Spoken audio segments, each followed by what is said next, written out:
In a forest in prehistoric times, a small dinosaur is calmly walking along when he comes across a huge Tyrannosaurus rex. The predator sets off in search of its prey until the little dinosaur is trapped on the edge of the mountain. With nowhere to run, the poor animal trembles with fear as the Tyrannosaurus prepares to devour it. However, it is soon revealed that this is all just a scene from a movie, with the dinosaurs being created using computer graphics. After finishing work, the film's director, named Jeff, is on his way out until he receives a message from his assistant, Vanessa. She says she's heard rumors that dinosaurs have been seen in a small town and is organizing an expedition to investigate, even though she knows that dinosaurs have been extinct for thousands of years. Jeff agrees to take part, as this could be the biggest chance of his career. Far away, young Ethan starts recording a video of his sister Madison while she eats breakfast.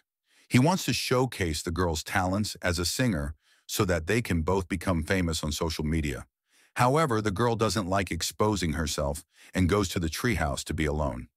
Even so, Ethan insists because he knows that his sister has a gift and needs to show it to the world.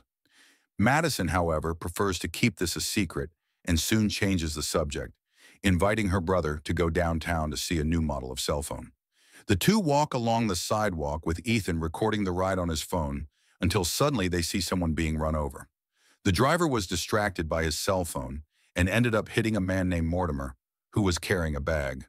Madison goes to see if the old man is all right, and before he loses consciousness, he hands her a bag.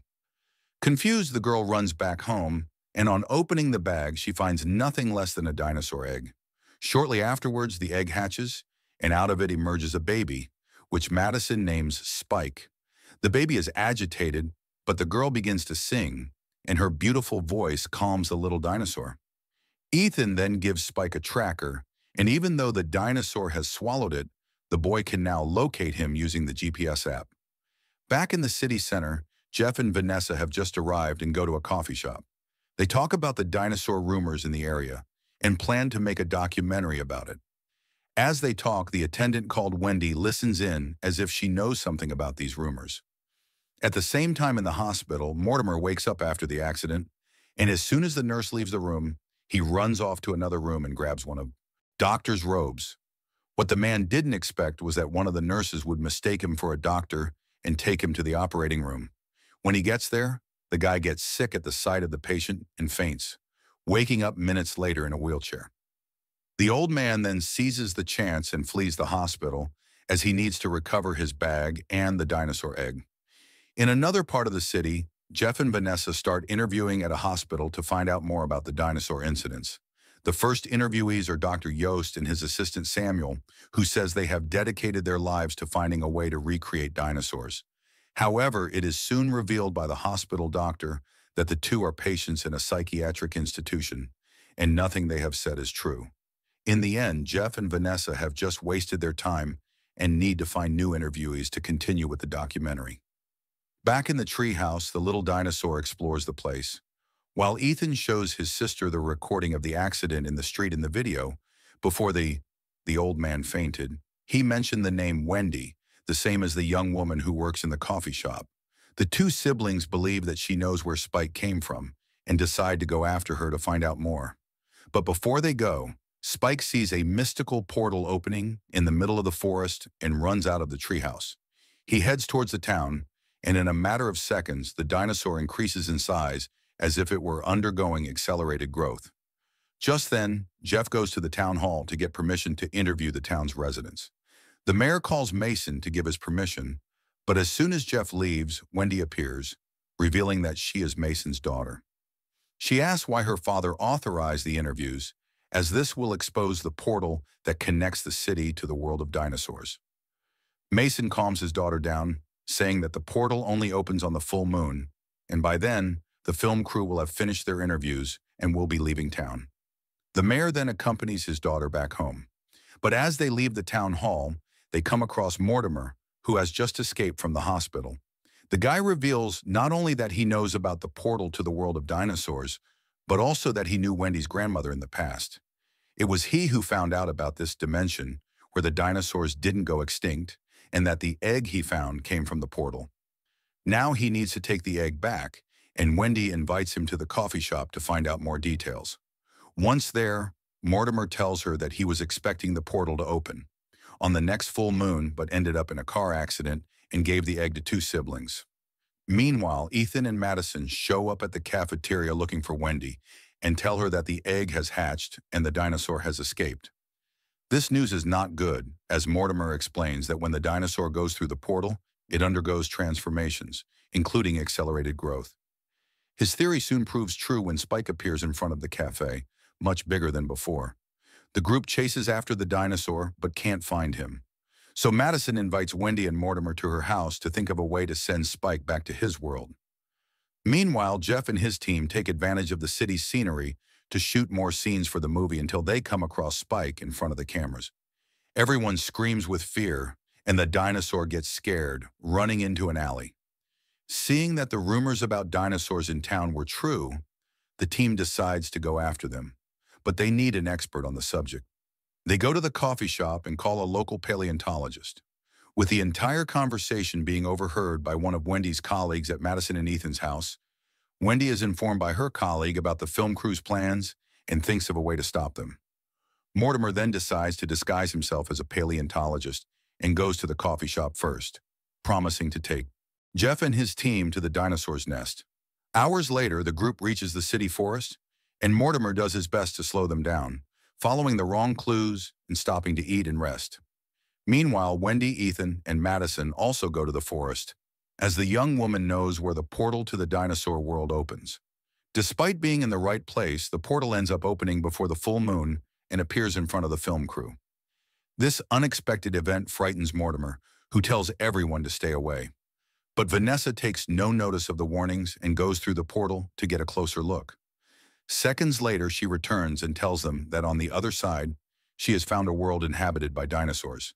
Jeff then demands an explanation from Mortimer, but before he can answer, Spike appears in front of the group looking very unfriendly. The old man tries to calm him down, and soon Wendy and the siblings show up. But this only makes Spike more agitated, and he prepares to attack. Then Madison stands in front of the dinosaur and tries to make him remember who she is, calming him down with her voice. The plan works, and she lures the dinosaur away, but on the way, Spike gets distracted and heads off in another direction. The film crew tries to go after him, but Mortimer distracts them by saying that another dinosaur has come up behind them. The people believe the hoax, and the old man takes the opportunity to go after Wendy and the dinosaur. However, as soon as they realize they've been duped, Jeff, Vanessa, and the rest of the team go after Spike and find him lost in the middle of the forest. Jeff uses the same tactic as Madison to calm the dinosaur down, and as soon as he lets his guard down, the team uses ropes to tie him up. Spike tries to break free, but all his effort leaves him exhausted, and he falls to the ground with the team trapping him in the cage inside the van. At this point, Ethan and the others try to find Spike by GPS and find Jeff taking the dinosaur and the rest of the equipment. They demand that the guy return Spike, as he needs to go through the portal and return to his home. Jeff assures her that he doesn't want to hurt the dinosaur, but he's determined to take it because it's a unique scientific discovery and the world needs to know about it.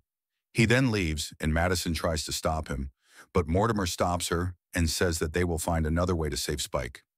Until then, the old man takes the opportunity to tell them about how he discovered dinosaurs and shows us a drawing he made when he was still a boy. In the past, he saw the portal open in the forest, and when he went through it, Mortimer found a new realm full of dinosaurs of all kinds. However, when he tried to return home, the portal closed, and he was trapped in the dinosaur kingdom for a month.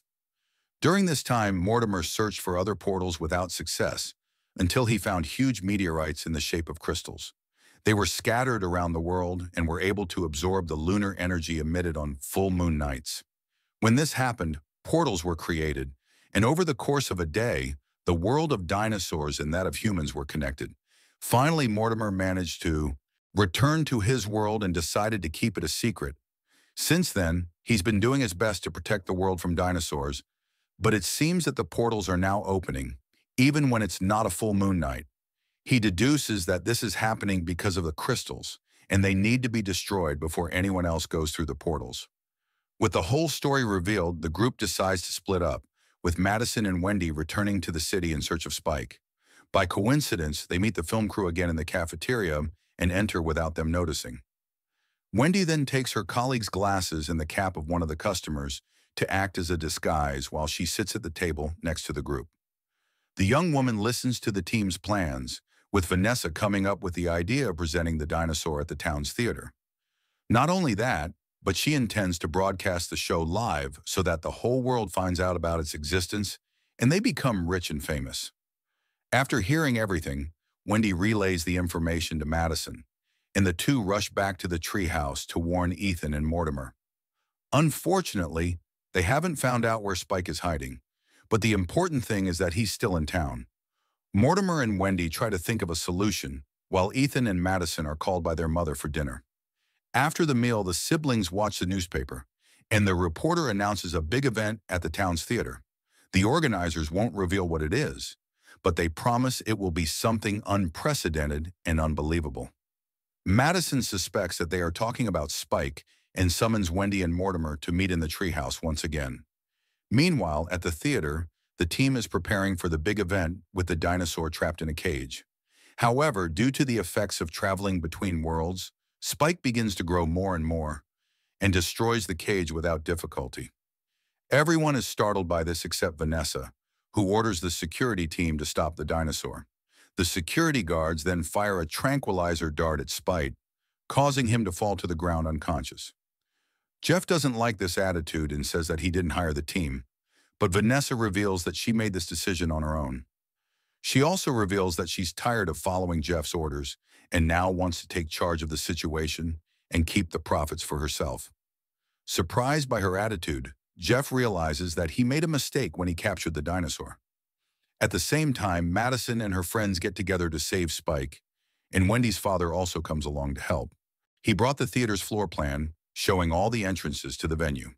With this, the group sets up a plan to break in, where Mason will give the group the money to buy the tickets and enter the theater without attracting attention. Next, they will split up, with Wendy and Mortimer going after Spike, while Ethan and Madison must hack into the theater surveillance system. Once they've done that, they must interrupt the live broadcast so that Wendy and Mortimer can rescue the dinosaur without anyone seeing them. Finally, Mason is waiting for them by the back door, along with a truck to transport Spike back to the forest. They all agree to the plan and put their hands together, promising to save the dinosaur and take him back home. Hours later, the group heads to the theater's box office, but when it's their turn, the attendant tells them that the tickets are sold out.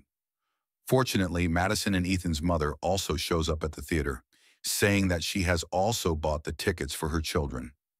Now they have to find a way for Wendy and Mortimer to get into the theater, and Ethan comes up with a plan. As soon as they arrive at reception, the kids pass the security guard, who demands that everyone leave their cell phones on the table. Ethan hands over his device, but when the security guard grabs it, the boy pulls it back, and the two start fighting over the cell phone. Thanks to this, Wendy and Mortimer manage to go unnoticed. But inside the stage, there's another security guard who demands their tickets. Wendy then says she's the mayor's daughter and is with her bodyguard to see the show. She even gets angry at the security guard for not knowing who she is and promises that her father will fire him. So the man apologizes and lets her on stage. At the same moment, the mayor orders the truck driver to leave the vehicle behind the theater so that they can escape along with the dinosaur. The problem is that Mason doesn't know how to drive a truck and has to think of another solution. Finally, the big moment of the show arrives, and Ethan, together with Madison, finds the computer with the security system. However, it's protected by a password, and without his cell phone, Ethan doesn't know how to break into it. He then disables the live broadcast in a more direct way by ripping out the power and connection cables. Shortly afterwards, Vanessa appears on stage to start the performance, but thanks to Ethan, the assistants are unable to open the curtains or turn on the lights. She soon realizes that something is wrong, and Spike appears behind her with a muzzle on his head. Even so, the dinosaur manages to break free using all his strength and advances towards the audience, who desperately run out of the theater. Wendy tries to calm Spike down, and Ethan goes to the sound system, where he plugs in his cell phone and plays the song Madison composed. His sister then runs up to the stage, and as soon as she reaches the microphone, She starts singing to calm the dinosaur down. For the first time, the girl shows her talent in front of everyone, and her beautiful voice manages to reassure Spike. The whole audience is impressed by Madison and gives her a standing ovation, with the girl managing to save everyone before Spike attacks them. In the middle of the celebration, Vanessa tries to take the girl's microphone, but Wendy grabs it and says she has a message for the townspeople. She explains that the rumors about dinosaurs are true and that Spike came from another world through a mystical portal. However, she asks everyone to keep it a secret, otherwise the dinosaurs could be captured by greedy people. After this speech, everyone agrees to keep it a secret, except Vanessa, who insists that her team continue the live broadcast. However, Jeff appears, saying that the transmission has been cut and that he has recognized the mistake he was making by capturing Spike. He then fires Vanessa from his team and congratulates Madison on her talent, promising to cast her in a TV series if she agrees. Everyone is happy about this, but Spike still needs to be taken back to his world. On the way, Ethan notices that the GPS is picking up a signal, but the tracker is no longer inside Spike. Soon after, Vanessa appears and takes the boy's cell phone, seeing that on the screen, the GPS is indicating where the dinosaur is. She then calls her security team to capture the animal, but instead of Spike, the girl finds the droppings he left on the floor and ends up slipping on them. Meanwhile, the mayor continues to look for another vehicle to take the dinosaur until he remembers his old Jeep in the garage. So he takes Spike, Wendy, and the others back to the forest, where they find the portal opening again. Madison then says goodbye to the dinosaur, who doesn't want to be separated from his friends, but they insist that he return home safely. Before the portal closes, Mortimer invites everyone to visit the world of dinosaurs for the first time. As soon as they step through the portal, they find an immense forest surrounded by creatures of all kinds. Spike soon makes friends with other dinosaurs, and on the way they find one of the meteorite fragments on the ground. Minutes later, the group makes their way to the huge crystal that opened the portal in the forest, and Mortimer reveals that he will be staying in the dinosaur world. He intends to destroy all remnants of the crystal so that no one else can enter or leave. The kids are saddened by this news, but Mortimer promises that he will be fine and hugs them all goodbye. Finally, Ethan, Madison, Wendy, and Mason go through the portal, and Mortimer asks Spike to destroy the meteorite. The dinosaur obeys and lets out a loud roar, sending the message for all the others to do the same. With that, the dinosaurs use the force of their tails to break the crystals scattered around the island. And so, all the portals are closed forever. Back in their world, Madison and the others are sad to say goodbye to Mortimer and Spike, but know that they are now safe in their world. The next day, the TV news interviews the locals about the rumors about the event at the theater, which promised to show a real dinosaur. However, following Wendy and her friend's request, everyone claims that there are no dinosaurs in the region and that it was all a hoax. Thanks to this, all the rumors are disproved, and the reporter warns that the person responsible for the false stories will be denounced for fraud and deceit. Meanwhile, far away, Vanessa appears in a movie studio, showing that she still has a card up her sleeve. She grabs a bag and pulls out another dinosaur egg, indicating that Madison and her friends will soon have to save the world from dinosaurs once again. So, what did you think of this movie? Leave it in the comments below. And if you like the video,